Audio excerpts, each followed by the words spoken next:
Dzień dobry, nasi kochani widzowie. Jak widzicie, dzisiaj wyjątkowa gratka dla Was. Morze Bałtyckie za naszymi plecami, a obok mnie dowódca ORP Błyskawica, bo na jego pokładzie się znajdujemy, pan komandor porucznik Paweł Ogórek. Bardzo mi miło, panie komandorze, że pan nas przyjął, że pan nas gości. I znajdujemy się na rufie naszego najsłynniejszego niszczyciela przy banderze marynarki wojennej RP. Okręt stoi tutaj od kiedy? Od 75 roku. Dzień dobry Państwu. W 75 roku po krótkim remoncie, przystosowaniu do nowej funkcji, ORP Błyskawica jako okręt muzeum stanął na skwerze Kościuszki przy Nabrzeżu Pomorskim MP-153 i tak do dnia dzisiejszego z krótkimi przerwami tutaj jest jego stałe miejsce dyslokacji. Czyli w służbie marynarki wojennej był od 1937 do 1975 roku. Czyli 38 lat czynnej służby jako okręt bojowy, a od 75 jako okręt muzeum, zgadza się? Różnie możemy te okresy nazwać. Na pewno od 1937 roku, od 25 listopada 1937 roku, gdy został wcielony w skład polskiej marynarki wojennej, pełnił czynną służbę bojową. Tak, powiedzmy sobie szczerze, taka faktycznie bojowa służba jego zakończyła się w 1967 roku po takim tragicznym zdarzeniu na pokładzie, kiedy 7 członków załogi zginęło w wybuchu kotła Sparrow.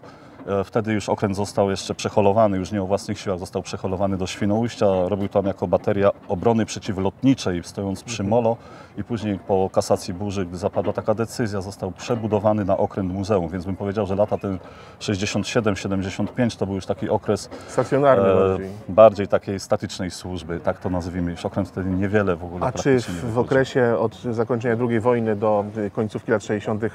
Błyskawica pływała tylko na Bałtyku, czy pływała też na pełnomorskie rejsy? Większość tych zadań, które wykonywała, to wykonywała w rejonie Bałtyku. Ale to jest okręt, normalnie niszczyciel, który bez żadnych problemów przypływa Atlantyk, Morze Arktyczne, oceany, zmrożone, tam konwoje i tak dalej. ORP Błyskawica była budowana z pewną określoną funkcją, jaką miała pełnić. Pamiętajmy, że Polska od czasu powstania państwa polskiego jako niezależnego to miała kilka ambitnych planów rozbudowy polskiej floty, włącznie z tym, że było w planach ambitnych krążowniki, czyli o wiele większe jednostki niż Błyskawica. I jednym z tych punktów takiej realizacji tego typu planów była budowa niszczycieli, kontrtorpedowców, jak przed II wojną światową nazywano. Ideą było coś takiego, że doświadczenia I wojny światowej pokazywały, że tego typu okręty są potrzebne do osłony konwoju, zwalczania okrętów podwodnych przeciwnika.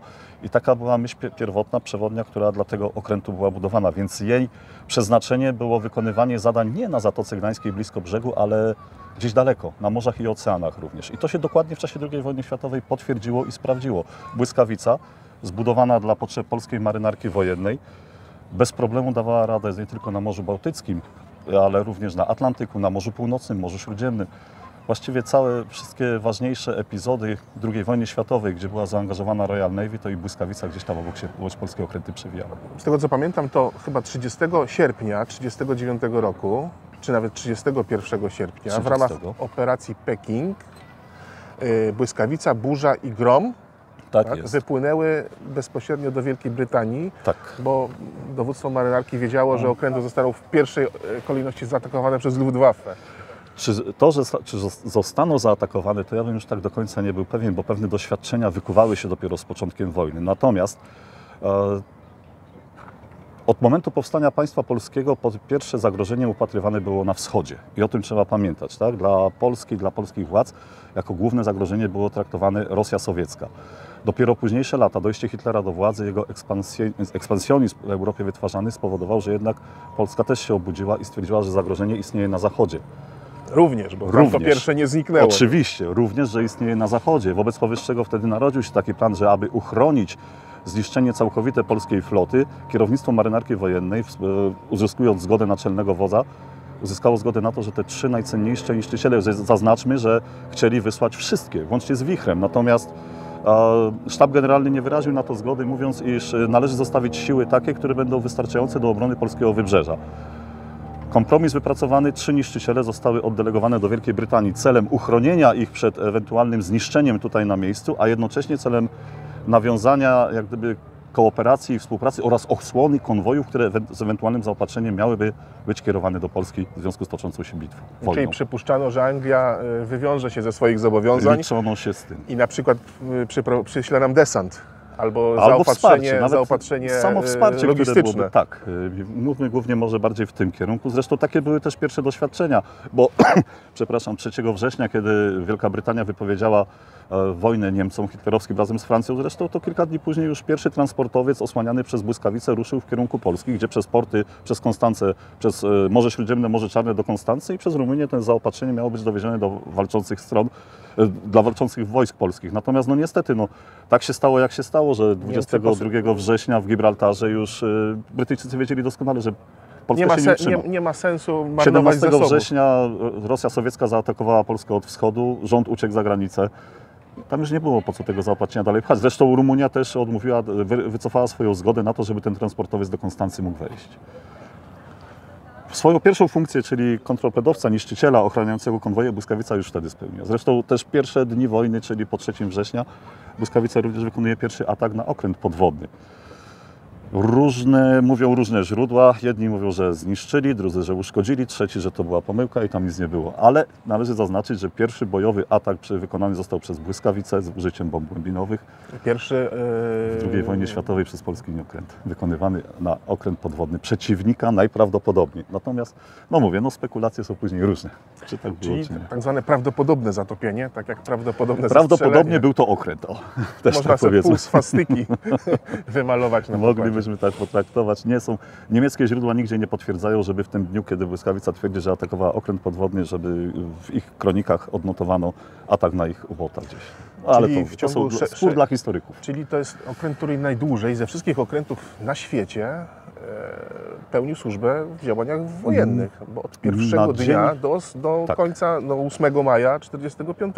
Nawet dłużej. Bo pamiętajmy, że od 1 września, od momentu wybuchu II wojny światowej, to faktycznie jest chyba jedynym niszczycielem, który przetrwał cały ten okres do dnia dzisiejszego, kilkudziesięciu lat, 83 lata, tak? Dobrze liczę? Dobrze liczę. 85 to mamy od podniesienia bandery. Aha. Wojna wybucha w 1939 roku, mamy 2022, 83 lata upłynęły. I przez te 83 lata jest to najstarszy zachowany niszczyciel tej klasy okręt na świecie, który przeszedł całą II wojnę światową. I jeszcze długo później pozostawał w służbie, zresztą w której to służbie pozostaje do dnia dzisiejszego. Zwróćmy uwagę, że niszczycieli było kilka tysięcy w skali świata, patrząc tak. Bliźniaczym bardzo okręt, znaczy nie bliźniaczym, również drugi taki zachowany niszczyciel to jest HMCS Haida, to jest niszczyciel kanadyjski, z tym, że jest młodszy od błyskawicy, bo on w 1942 roku wszedł do służby i zresztą w czasie II wojny światowej razem z błyskawicą działał w jednym z zespołów zwalczających okręty podwodne niemieckie. On jest również póki co utrzymywany przez Kanadyjczyków też w funkcji okrętu muzeum. Stoi w Kanadzie. Ale jest młodszy, zaznaczmy. Jednak palmę pierwszeństwa dzierżymy. Błyskawica brała udział w działaniach bojowych, głównie chroniąc konwoje atlantyckie. Czy w bitwie o Narvik brała udział? To powiedzmy, dla okrętów typu niszczyciel, kontrtorpedowiec, jak to przed wojną jeszcze tam nazywano, spektrum zadań, które te okręty realizowały, było naprawdę bardzo szerokie, bo osłona konwojów to było jedno z wielu. Osłona zespołów bojowych, na przykład krążowników, pancerników, które wykonywały zadania artyleryjskie, wsparcia desantu czy sił na lądzie, to było następne zadanie.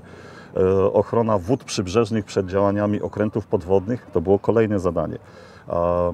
Ewakuacja między innymi, przecież błyskawica również brała udział w ewakuacji sił sprzymierzonych z Dunkierki jak najbardziej. Czyli tak, u wybrzeży Francji najpierw ewakuacja z Dunkierki, potem D-Day. Gdybyśmy chcieli tak jakieś chronologicznie uporządkować sobie, ktokolwiek gdzieś troszkę chociaż czytał o historii polskiej marynarki wojennej w czasie II wojny światowej, to musimy mieć świadomość tego, że tak, pierwszy konwój z zaopatrzeniem dla Polski to była błyskawica, tak? Następnie bitwa o Narvik, to była błyskawica. Tam przecież polska samodzielna brygada strzelców podhalańskich, tak? I tam straciliśmy też niszczyciel. I tam bliźniaczy okręt ORP Grom zatonął trafiony bombami lotniczymi przez Luftwaffe. Ale bitwa o Narvik, błyskawica też tam się odznaczyła. Tak? Następnie mamy ewakuacja z Dunkierki, błyskawica bierze w tym udział. Następnie mamy 1942 rok, taki kamień milowy, jeden z tak wielu, obrona Kaus, czyli miasta, w którym błyskawica była zbudowana przed niemieckim nalotem. Na wyspie White. Tak jest. To jest również błyskawica. Następnie mamy lądowanie sprzymierzonych w Afryce, operacja Torch, błyskawica. Dalej mamy lądowanie w Normandii, też jest błyskawica. Tak? Operacja Deadlight, czyli zatopienie niemieckich ubotów, które trafiły w niewolę bądź oddały się w ręce brytyjskie, to jest również błyskawica. To jest taka klamra spinająca całą działalność. Od pierwszego, mówimy o 40. Po zakończeniu działań wojennych. Dobrze pamiętam, wrzesień 1945 roku. No tak, bo Niemcy mieli jeszcze około 300 ubotów, które Spora trzeba część było zutylizować. poddała się, wchodząc do portów sprzymierzonych, bądź została przejęta w portach niemieckich, gdy zostały zajmowane przez wojska sprzymierzonych. Między innymi we Francji, w Havre, tak, też tam zdobyto część ubotów, które nie były sprawne, nie miały możliwości uciec z tej bazy. Tak. I te wszystkie uboty zostały zgromadzone w jednym z portów brytyjskich, później wyciągnięte na Morzu Północnym na odpowiednią głębię i tam zostały zatopione. To była operacja Deadlight. Ostatnie Tak, ogromne marnotrawstwo środków. W sensie mówię o Niemcach. Bo... O Niemcach. Miejmy świadomość, ale to tak na marginesie, że chyba U-Boot-Waffe, czyli siły podwodne niemieckie, to największy procent strat z wszystkich rodzajów sił zbrojnych, jakie Niemcy ponieśli. Każdy, kto oglądał wybitny film Wolfganga Petersena Das Boot, wie, o czym mówimy. I myślę, że w dużej części oddaje on faktycznie warunki, w jakich ci ludzie służyli. Tak? Albo całkiem udany polski film Orzeł z 1958 roku, gdzie dowódcę, takiego jak pan komandor, grał niezapomniany Jan Machulski. Co prawda nie jesteśmy na okręcie podwodnym, ale wrócimy do naszego tematu. Ale dowódca okrętu wojennego jest z nami. Takie pytanie, bo na początku okręt otrzymał działa 120 mm. Tak jest. Czy razem z wymianą dział jest wymieniana również cała wieża, czy wieża jest już na stałe zamontowana? A z tego co pamiętam, to jest, lufy zostały, tylko cały aparat, jak armata została czyli wymieniona. jakby wnętrze, a całość jest oryginalna. Ta pokrywa, powiedzmy, o stal, którą tutaj widzimy, to pozostaje pierwotne, tak? Natomiast wymienione jest całe to wnętrze, czyli lufy, cały ten mechanizm, powiedzmy, armata. To jest tylko osłona, która miała chronić załogę przed bryzgami wody, przed warunkami atmosferycznymi, częściowo przed odłamkami. To tutaj na górze to jest osłona przeciwodłamkowa dla wieży Raczej bym powiedział, jest to osłona po to, że jak górne lufy by tam trzasnęły, żeby tych na dole tutaj pod powietrza nie zabił, tak? Bo miejmy świadomość, że ciśnienie, które po wystrzale z lufy wychodzi, jest potężna moc, tak? A osobiście widziałem, że z armaty 30 mm to szybę grubości około centymetra w drobny maczek potrafiło. No tak, jeżeli to jest 120, to jest akurat setka. Ale w 1937 mieli 120. Tak, czyli to jest kaliber, jaki ma czołg typu T-72 albo Abrams. Możemy tak przyjąć, te 5 mm to jest tam niewiele różnicy. Tak, bo większe niż Tygrys. To zdecydowanie. Jest to nieprawdopodobna siła ognia. Nawet jeżeli mówimy, że niszczyciel jest jednym z mniejszych okrętów wojennych w porównaniu z ciężkim krążownikiem typu jakiś tam Prinz Eugen. 7 dział miał na początku, prawda? Czyli tutaj po 2 i z przodu na rufie miał były dwie wieże z dwurufowymi. Na dziobie miał dolną wieżę miał jedną lufę, u góry podwójną armatę również. W sumie 7 armat, 120 mm armat Boforsa, bardzo dobrych szwedzkich armat. W ogóle to jako ciekawostkę proszę pamiętać, że błyskawica, gdy była budowana, została stocznia brytyjska, stocznia w Cowes, wybrana jako budowniczy dla tego niszczyciela. Czyli przetarg wygrali. Oczywiście. Brytyjczycy zgodzili się na taką dosyć ciekawą rzecz, bo zgodzili się na to, że Polacy mogli ingerować w proces budowy. To znaczy, my nie zatwierdziliśmy jakiegoś planu, który oni nam przedstawili, tylko na podstawie planów, które tam Brytyjczycy mieli swoich. My poprosiliśmy, żeby, albo inaczej, mieliśmy możliwość podjęcia decyzji, jak ten okręt ma wyglądać. I dlatego błyskawica różniła się od standardowych niszczycieli budowanych przed II wojną światową, bo taki standardowy, jak to mówię ładnie, niszczyciel, to było tak, 100 metrów długości, około 10 szerokości, określony kaliber dział i tak mniej więcej w takim standardzie to szło. Natomiast Polacy po pierwsze tak poprosili, żeby ta błyskawica była dłuższa. Ona ma 114 metrów. Więc 11 szerokości. 11 szerokości, to była pierwsza sprawa. Druga sprawa, duża moc tych turbin parowych, które tu zostały zamontowane. Czyli duża prędkość. Duża prędkość, która się do tego przekłada. Następnie standardowo było tak, można to było zobaczyć bardzo dobrze na przykładzie niszczyciela Burza, ile miał kotłowni, tyle miał kominów. Na błyskawicy mamy jeden komin. Sylwetka tego okrętu i jego gabaryty wskutek tego uwzględnienia naszych tych próśb powodowała, że mógł być już odbierany jako lekki krążownik, czyli okręt o klasę wyżej. Co też w pewien sposób wprowadzało przeciwnika w błąd, albo i powodowało, że z większym respektem należy podchodzić. Brytyjczycy nam dali chyba 2 w czasie wojny okręty, lekkie krążowniki. Chyba Konrad to był jeden, a drugiego Pierwszym był Dragon, drugim był Konrad. Dragon zatopiony żywą torpedą w czasie lądowania w Normandii, gdzie torpedy typu Negro Niemcy wykorzystali, dostał torpedę, osiadł, został wykorzystany jako część tego sztucznego falochronu. I zaraz po tym, można powiedzieć, po zatopieniu Dragona, Brytyjczycy przekazali Polsce następny krążownik Konrad tej samej klasy co Dragon. Tam było główne uzbrojenie, artyleria 152 mm. I to był drugi krążownik polskiej służby. Bogiem naprawdę trzeci, bo pierwszym krążownikiem w polskiej służbie był ORP Bałtyk, taki hulk stojący na Zatoce Gdańskiej przed II wojną światową. Były francuski krążownik pancerno-pokładowy pełniący w Polsce. Jeszcze z I wojny światowej. Jeszcze z I wojny światowej, ale nie ukrywam, że jak kiedyś pokusiłem się o poszukanie historii tego krążownika, to wbrew pozorom on się dla francuskiej marynarki zasłużył, bo dosyć spory epizod w Indochinach, czyli dzisiejsze tam Filipiny i tamte okolice, Wietnam, dosyć duży tam epizod w czasie walk toczonych po I wojnie światowej. Ten krążownik tam się odznaczył. Tak? Zakupiony po I wojnie światowej przez Polskę, to przed I wojną światową było, po I wojnie światowej zakupiony przez Polskę, kończył, no Niemcy go pocięli na złom. Natomiast przed II wojną światową był tam ten apartament dowódcy floty i również tam szkoła specjalistów morskich, o tak to ładnie nazwano. Czyli Więc to były trzy w sumie. taki był kustomizowany ten okręt, bo zamówiliśmy sobie armaty szwedzkie. Znaczy to nie są te, bo te To są już sowieckie. brytyjskie, tak. A to nie są...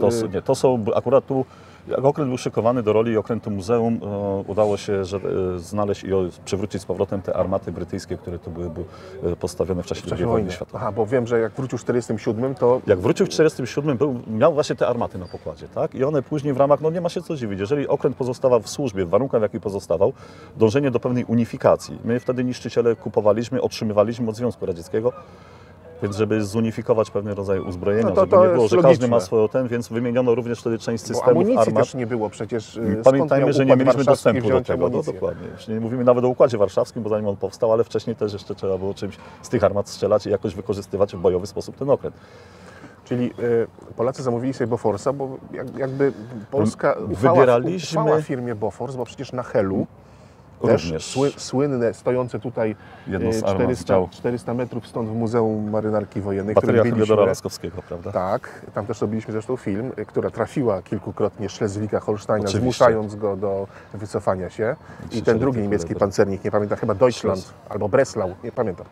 To sobie sprawdźcie. Schlesien. Jak dobrze Schlesien. Schlesien, ten, Tak. czyli tej samej klasy co Schleswig-Holstein. Ale tam również jeden z Breslau, zniszczycieli. Schlesien. Jeden z niszczycieli. Breslau to w czasie I wojny światowej był taki pancernik, zresztą chyba tam później zatopiony. A natomiast tak, Schleswig-Holstein plus do tego jeden z niszczycieli niemieckich, który tutaj po Zatoce Schleswigiem też tam gdzieś współpracował, też dostał pocisk. Kurczę, generalnie skutecznie ta bateria odstraszała od dostępu do polskiego wybrzeża, do polskich obrońców. A 152 mm to nie byle co.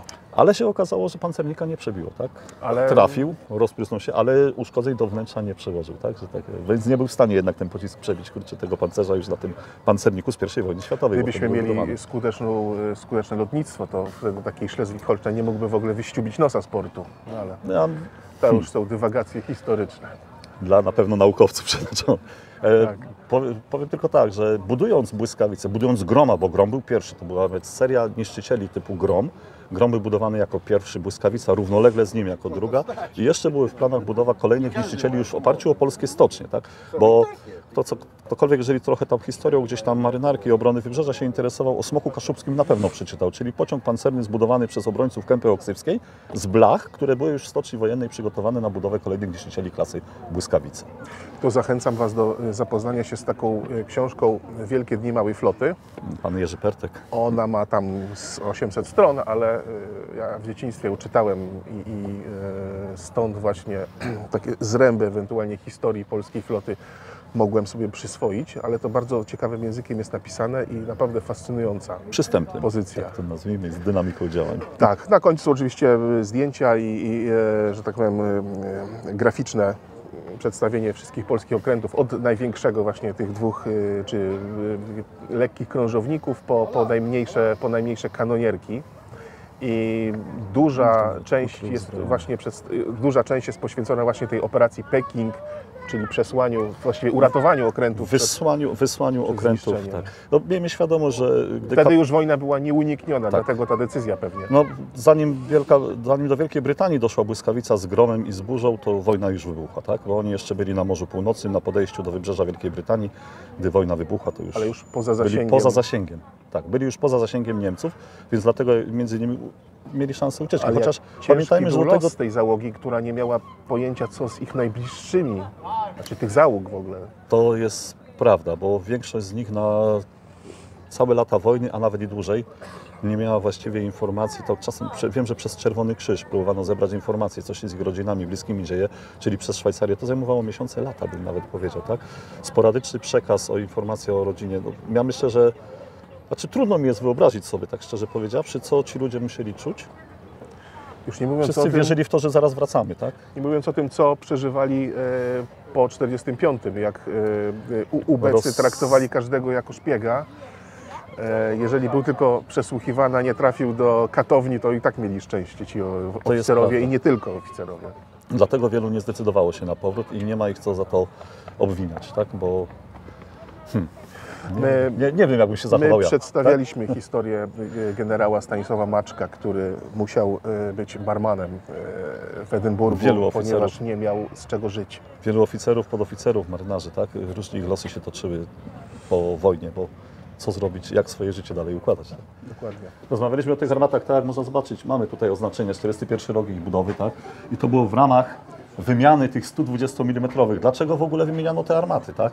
120 mm armaty Boforsa bardzo dobrze działa, tak? To było naprawdę coś fantastycznego. Natomiast miały jeden poważny mankament. Od momentu wybuchu II wojny światowej, już nawet wcześniejsze doświadczenia w czasie wojny japońsko-chińskiej od 30 tam bodajże 6 roku pokazały, że lotnictwo stanowi coraz większe zagrożenie. Armaty Boforsa pierwotnie zamontowane miały bardzo niski kąt podniesienia, maksymalnie 30 stopni. Nie można ich było wykorzystać do zwalczania siły powietrznej. Brytyjczycy wymienili później te armaty na swoje, uniwersalne. Ta armata praktycznie od 90 stopni do -5 można było te lufy obniżyć i można było strzelać do wszystkiego, co nad nami leci, co gdzieś tam przed nami, tak? Tutaj widzimy symbol WB &Co, To jest czyli producent, jak dobrze nazwa pamiętam. firmy WB i Company, Company, tak. 41 Rok rok. produkcji, Jest typ armaty, czyli Mark 16. Widzimy zabezpieczone, bo jest safe, a jakbyśmy strzelali, to tą wajchę do góry. Żeby na mieć fire. jasność sytuacji, o czym mówimy, tak wyglądał pocisk do tej armaty, tak? Możemy jego taki skromny eksponacik też zobaczyć, jak się zwiedza okręt. On ważył około 40 kg. Zasada jego przygotowania do strzału, te pociski, to jest akurat podnośnik amunicyjny, który gdzieś tam z komory amunicyjnej te wszystkie pociski wyciąga. Tutaj na podorędziu w tej chwili jest coś innego, ale pierwotnie było tylko taki podręczny zapas kilkunastu pocisków do pierwszego użycia, dopóki tam obsada do komory amunicyjnej nie zbiegnie, nie zacznie podawać następnych. Tym podnośnikiem te pociski wyjeżdżały i jeszcze jak był intensywny ostrzał, przez tę klapkę otwartą podawano też następne pociski. A, przez tą okrągłą Tak, tutaj. to było otwarte i też podawano. Ten podanik Czyli nie wystarczał wieża- przy intensywnej pracy armat. Czyli wieża nie była jakby zabezpieczona ze wszystkich stron, Nie. bo to by zwiększyło wagę okrętu znacznie, prawda? Nie można zabezpieczyć tak wieży w ogóle, bo wtedy jak ją obracać? To nie jest czołg, tak? To też miejmy tego świadomość. No i za mało miejsca jest. Obsługa tych dwóch luft to jest 14 osób przy jednej armacie, tak? Tyle osób Czyli obsługiwało. oficer bo pewnie to, był nie. dowódcą. Dwóch tam siedziało operatorów, po prawej polu tam są krzesełka zdemontowane, ale przy tych korbach, przy tych rurach, tam siedziało dwóch operatorów. Jeden był odpowiedzialny, że w razie awaryjnej sytuacji kręcił, żeby ustawić kąt, w tym kierunek, tak, a drugi to była automatyka taka elektromechaniczna. To było wszystko ustawiane tam jak na GSD, przy dalocelowniku, wypracowane parametry, tak, synchronizowały, lufy wszystkie się obracały. Czyli celowanie jednocześnie. odbywało się gdzie? Na mostku? U góry przy GSD. Tam jest ten klasyczny Główne dalmierz. stanowisko dowodzenia? Główne stanowisko dowodzenia. Natomiast tutaj obsługa, taki pocisk brała stem, kładło się na automatyka, ustawiała zapalnik. Czyli oni nie wykonywali tutaj celowania. To wszystko szło automatycznie z góry. Tak, spójrzmy tak szczerze powiedziawszy, jak mieli celować? No Przecież nie. oni tu mają tylko jakoś tam ściemnione, żeby te spaliny chyba tam Czyli prochy, chodziło gazy tylko o to, prochowe. żeby jak najsprawniej Obsłużyć operować. armatę, czyli załadować, rozładować, załadować to, całe to ten. Ewentualnie w razie awarii technicznej, że siadłoby ten, to wtedy ręcznie na podstawie Tymi komend korbami, podawanych, tymi tak, korbami. można było tą armatę lufy skierować jeszcze w kierunku, w którym chcieliśmy A i prowadzić. tu to był ten przyrząd celowniczy rezerwowy. Jemu tam się wyświetlały tylko te parametry, żeby zsynchronizować, żeby wiedział, że jest dobrze ustawiony. Dane, które otrzymywał, musiał wiedzieć, na czym ma to ustawić. No tak, bo jeżeli strzelał ręcznie. często na kilka kilometrów.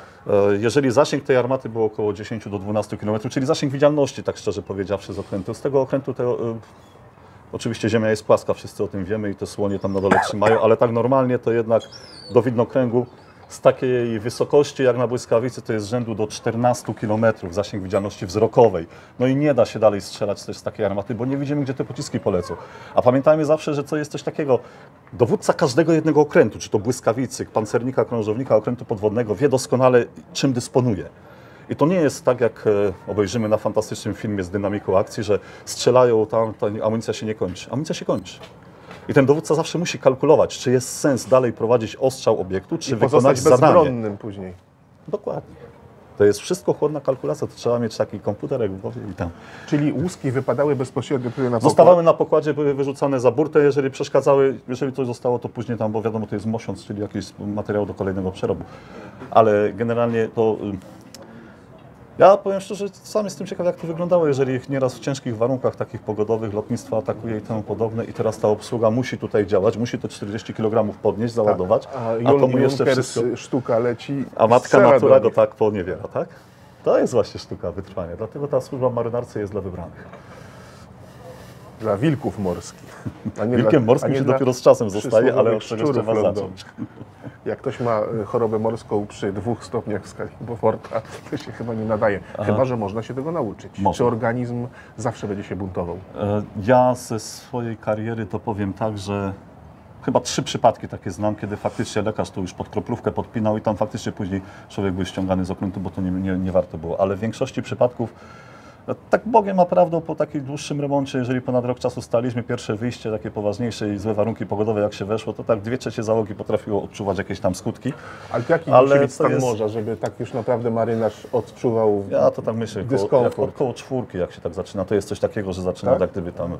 Bo poniżej tego to ktoś tam słabszy, to no, mówi, że się źle czuje, ale po jednej dobie to można się przyzwyczaić. Zresztą miejmy świadomość tego, to tu nie ma nieograniczonych zasobów. Z każdego z jednego okrętu załoga to liczy kilkanaście, kilkadziesiąt osób, każdy ma swoje zadania określone. Jeżeli jeden chociaż pionek nam wypada, ktoś za niego musi to zrobić. Ale każdy ma swojego zastępcę. Tylko Tak, lekarz był jeden pewnie. Tylko miejmy świadomość, że ten zastępca, no co, jaki zastępca? Przecież ten zastępca ma swoje obowiązki, to jemu dokłada się następnego, tak? Bo jeżeli ten się źle czuje, nie wstanie na wachtę, to znaczy, że 2 następnych ma swoje wachty wydłużone, żeby jego O 100%. zastąpić. Jakie są środki perswazji, żeby zmusić jednak, żeby się ktoś podniósł, kurczę, i zaczął wykonywać swoje zadania, jak nie jest połamany i nieprzytomny? Tak. Są środki perswazji, prawda? Ale To jest to- załoga, nie, żartuję trochę, ale Ja załoga, proszę wiem- pamiętać, jest naprawdę zgrana grupa ludzi i oni doskonale wiedzą, że jeżeli ja czegoś nie zrobię, to mój kolega będzie musiał Ja to wiem, zrobić. że wszystko zależy zawsze od dowódcy.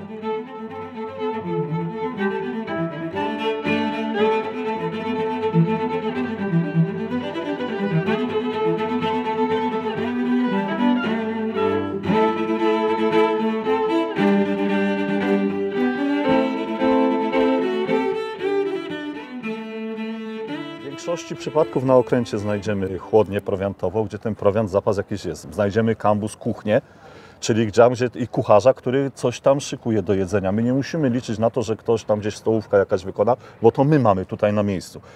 W większości przypadków na każdym okręcie mamy zabezpieczenie medyczne, bo albo ratownik, albo jakiś lekarz przy dłuższych takich wyjściach się znajduje. Zaplecze socjalne staramy się też zadbać tak, żeby ci załoganci mieli tam możliwość tam jakiegoś... Proszę, oto przykład. Proszę. Proszę, jak jedzą w marynarce wojennej. Tylko się nie zabił. Skromnie. No właśnie, jeżeli wypływacie, znaczy nie błyskawica, ale ogólnie okręt wojenny wypływa w rejs 3-miesięczny, na przykład Zatoka Perska, to czy zabezpieczenie logistyczne jest pełne od samego początku, czy gdzieś Nie. na trasie można je uzupełnić? Nawet na dzień dzisiejszy przepisy, które nas dotyczą, tak samo przepisy związane ze służbą żywnościową, mówią o tym, że taki zapas to jest 2-tygodniowy się zabiera i powinno się planować przejście między innymi w taki sposób, żeby była możliwość co 2 tygodnie uzupełnienia na świeżo zapasów. Jeżeli nie ma takiej możliwości, zawsze na okręcie znajduje się ten tak zwany zapas wojenny, który w razie czego można użyć, czyli te sławne WS-y, konserwy, cokolwiek by to nie było. Rozumiem, czyli na przykład chleb jest zabezpieczany, on jest odmrażany, czy jest pieczony przez kucharza? Z chlebem to jest właśnie tak, jakby powiedzieć, no, jeżeli jest dobra piekarnia na okręcie, to zabiera się mąkę, drożdże i się samą pieczy. Czyli na okręcie tego typu jest to możliwe, jest dostatecznie Jest. duży, że jest sens piec. Nawet czy duży, kurczę, no, wszystko zależy od tego, wyposażenie na tym kambuzie się znajdzie, o tak to nazwijmy, tak?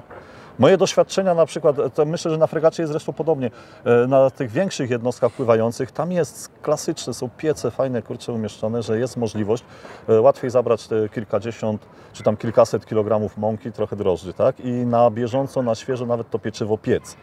Tak, że codziennie rano możemy poczuć zapach, kurczę, świeżych Tak, bułek, okręt musi mieć miejsce tak. na ten sprzęt. Ale musi mieć możliwość takiego czegoś umieszczenia i trzeba też uwzględnić, że przy ilości 200 osób, no to już musiała być potężna piekarnia, więc też nie zawsze to się No to jest pod jest zawsze 1000 bułek dziennie. lekko licząc, tak? Bez względu na, Bez względu na warunki, dzień, jakie czy to panują, jest... ludzie muszą zjeść. Tak. Takie to jest.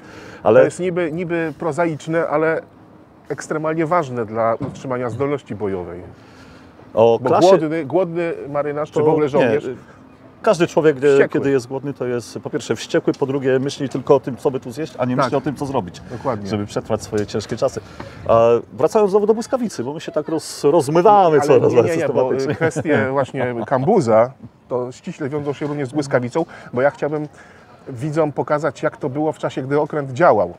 Dobrze, to wyobraźmy sobie na przykład taką sytuację, jak to ma miejsce, kurczę, w takich klasycznych działaniach bojowych. Okręt wychodzi z portu, mając postawione konkretnie zadanie. Niech to będzie nawet osłona konwoju w drodze do Murmańska. No, tak, słynne, kurczę, wykonywane w swoim czasie przez większość okrętów sprzymierzonych, chyba takie zadanie na ten. I teraz ta błyskawica wychodzi, czyli tak, idziemy w stanie zagrożenia, bo zagrożenie od lotnictwa, od okrętów podwodnych istnieje właściwie cały czas, tak? Od momentu Niemcy wyjścia... startują z Norwegii. Nieważne skąd by się tam nie pojawiały te Junkersy, czy jakiekolwiek, czy Heinkle, czy inne samoloty, nieważne, ale generalnie zagrożenie mamy cały czas. Albo od broni minowej, które, bo tam zagrody mogą być postawione, okręty podwodne, które są skutecznie tam też działają, zresztą wszyscy słyszeliśmy o słynnej bitwie o Atlantyk, samoloty, tak? Więc plus jednostki nawodne przeciwnika, które również mogą gdzieś działać i taki krążownik, który gdzieś Zawsze tam można wyszedł, usłyszeć, że rozpieprzyć wszystko. Tirpitz wyszedł z portu. Wobec powyższego co robi załoga? Jest w stanie ciągłej gotowości, przynajmniej co najmniej 1/3 z nich, tak? Więc przy tych armatach, gdzie tam staliśmy, tutaj nie pokazywaliśmy, ale są też mniejszego kalibru armaty przeciwlotnicze umieszczone. Też Boforsa. Na tych stanowiskach siedzi obsługa. Ta obsługa, bez względu na warunki, musi być tam ciepło ubrana, bądź jak to w północnym konwoju. Nieważne, ile by to czasu nie trwało, on ma być w gotowości, że jak pada sygnał, to oni już siedzą na sprzęcie, kierują w stronę zagrożenia, otwierają ogień. 14 osób obsługuje taką jedną armatę dwulufową 100 mm. Ich mamy 4, czyli to jest 56 osób, a załoga liczy 200 z groszem.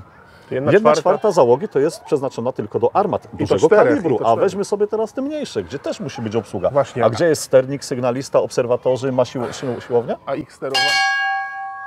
Tutaj było klasyczne ręczne. To się wytnie. Nie, to jest tradycja marynarska, to jest właśnie, to są szklanki wybijane. To się ściszy. To są szklanki wybijane, to jest Te odmierzanie armaty czasu. były, ich celowanie odbywało się... Tam jest celownik rakursowy był, tak? Więc czyli, że tak powiem, manualnie. 40 mm, Siedział- czyli zasięg siedział- około 3 km. To jest to, co wszystko tutaj w zasięgu wzroku Czyli mamy, tak? operator siedział na tym Siedzieli we stołeczku, dwóch, z jednej i z drugiej strony. bo Tak, tu jeden, mi zasłania. jeden podnosił lufy w pion, góra, dół, tak? ale A tylko drugi korbką. korbami, tak. Więc jeden góra, dół, Zrób mi przebitkę a na drugi armatę. w kierunku, tak? Prowadzi. Więc tam, kurczę, jeden miał swoje pierścienie, że miał tam trzymać, żeby a drugi miał swoje pierścienie, żeby, kurczę, Co czwarty smugowy. Żeby nawet Całkiem możliwe. ten Niemiec, Powiem szczerze- żeby widział, że do niego strzelają. Powiem szczerze, ale na pewno to pozwalało łatwiej korektę zrobić, jeżeli coś tam było. Czy były smugowe? Nie powiem, bo chyba jak same wybuchy, jeżeli tam, bo sztuka nie polegała właściwie na tym, żeby tak idealnie ten samolot trafić. Tylko żeby go przestraszyć, Są żeby przerwał zadanie. zapalniki, które powodowały, że dobrze ustawiony zapalnik, on się pocisk rozrywa, tworzy chmurę odłamków, tak? Tak jak na filmach wojennych, jak bombowce amerykańskie w taką chmurę wybuchających małych takich dymków. Trudno sobie wyobrazić, żeby pociskiem kalibru 100 mm, czyli 10 cm, idealnie trafić w ten samolot. Zresztą taki pocisk to przez ten samolot by przewalił się i poleciał Zwłaszcza dalej. jak Tak? był z płótna, to Ale nic nie zrobił. przykład tego samolotu pasażerskiego w 2014 nad Ukrainą zestrzelonego przez system Rakietę Buk. Buk, tak. Rakieta się rozerwała, chmura odłamków, która posiekała całe wszystkie systemy, Tak, bo oni poprzecinała i on spadł. odtworzyli na takim szkielecie. To Ale wszystko. tak się zwalcza, tak? To nie chodzi o bezpośrednie trafienie, chodzi o na drodze celu, do którego strzelamy, wytworzenie przeszkody takiej, przez którą jak wpadnie, to się na pewno... Tak, wystarczy, że przetnie ten odłamek jeden kabel Na hydrauliki przykład i musi wracać. zrani pilota. Tak. Rozhermetyzuje, uszkodzi mu systemy oddychania, kurczę, tak? Trafi przez przypadek ładunek, który przewozi i detonacja nastąpi. Oto tak wygląda w większości przypadków. Ciekawą rzecz, że Z historią Błyskawicy nierozerwalnie, uważam, jest związana cyfra 7. W 1937 roku podniesiono na niej po raz pierwszy banderę wojenną. W 1947 roku wróciła do Polski po II wojnie światowej. W 1967 roku tragedia, zginęło 7 członków załogi. W czasie II wojny światowej zginęło 7 członków załogi też. Gdzieś ta 7, uważam, cały czas przy Błyskawicy się gdzieś tak przewija. Niektórzy mówią, że jak 3-4 dodamy do siebie, to też wychodzi nam 7 z numeru burtowego. Ci członkowie załogi zginęły w wyniku ataku Luftwaffe. Te ofiary, te osoby zginęły w przeciągu całej wojny. To były skutki właśnie nalotów, skutki ostrzałów, rany po bombardowaniach. To były to 7 osób, plus jeden z członków załogi utopił się w czasie urlopu w jeziorze, tak, i jeden zmarł w szpitalu. To też w czasie, nie w misji bojowej, tylko jak w porcie stała gdzieś chory. Czyli można powiedzieć, że okręt jednak miał generalnie dużo szczęścia. Był to jeden z wielu okrętów nazywanych Lucky Ship, czyli że szczęśliwy okręt. To nie jest tak, że tylko ona była szczęśliwym okrętem. Naprawdę miała dużo szczęścia, bo to przez 6 lat przy tej skali setek bądź tysięcy osób, które przez jej pokład się przewinęły, to naprawdę statystycznie patrząc nie są duże ofiary. Znaczy w porównaniu z pozostałymi okrętami marynarki wojennej pamięć, RP, że bo tylko ORP burza chyba przetrwała z tych dużych okrętów. No z tych, co wyszły do Wielkiej Brytanii, to wróciło stamtąd burza, wilk i błyskawica. A Wilko był okręt podwodny. Tak. Ten, który z Bałtyku też się przedarł. 3 ze Szwecji jeszcze. I jeszcze 3 ze Szwecji internowane, które tam były, plus skuter Batory, który pościgowy, ten Straży Granicznej, który tutaj stoi, jest odtworzony, to jak robiliśmy najbardziej film, fajnie tak. zrobiony. Na tym, więc to są te jednostki, które wróciły, które były czysto polskie przed II wojną światową, zbudowane dla polskiej marynarki wojennej, służące w polskiej marynarce wojennej, i po II wojnie światowej te wszystkie jednostki wróciły z powrotem do Polski. Tak? Tragedie największe to na pewno ORP Grom, który zatonął w fiordzie Rombaken, czyli 59 ofiar śmiertelnych. No i druga, największa chyba w historii polskiej marynarki wojennej tragedia, czyli zatopienie ORP Orkan, gdzie tych ofiar śmiertelnych było tam, jak dobrze pamiętam, prawie 160 osób. To też był niszczyciel. To był największy z niszczycieli, jakie Polska otrzymała od Wielkiej Brytanii w ramach dzierżawy, w ramach obsadzenia polską załogą i działań bojowych. Zresztą, który zasłużył tym, że przewiózł prochy generała Sikorskiego z Gibraltaru do Anglii. No i w czasie konwoju dostał torpedą akustyczną, dostał torpedą T5 niemieckiej produkcji akustyczną, która naprowadziła się na niego, zdetonowała. Tak szczerze powiedziawszy, nie do końca jesteśmy też na dzień dzisiejszy pewni co do ilości ofiar, bo podają, że było ich prawdopodobnie tam 202 członków załogi, ale nie są pewni, bo w jednym z portów brali chyba jeszcze tam bodajże brytyjskich marynarzy, których mieli do Wielkiej Brytanii przewieźć. A to jest ogromna liczba, to jest prawie... 100, prawie 60 osób, jak pamiętam, zatonęło wtedy razem z okrętem. To jest prawie 75%. No tak jakbyśmy tu na Błyskawicę spojrzeli, no to 1/4 by tylko tych, czy przy armatach by tylko przetrwali, bym powiedział, tak? Na tej zasadzie. No cóż, taki los żołnierzy. Z tym się trzeba zawsze liczyć.